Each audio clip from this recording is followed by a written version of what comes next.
Planong dagdagan po ng lokal na pamahalaan po ng Mangaldan ang bilang po ng traffic personnel upang higit na matiyak po ang kaligtasan ng publiko sa mga pangunahing lansangan ng bayan.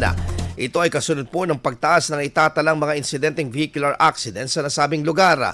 Bukod sa karagdagang tauhan, maglalagay rin po ng mga checkpoints sa mga pangunahing kalsada upang mas paigtingin ang pagbabantay at pag-monitor ng mga motorista.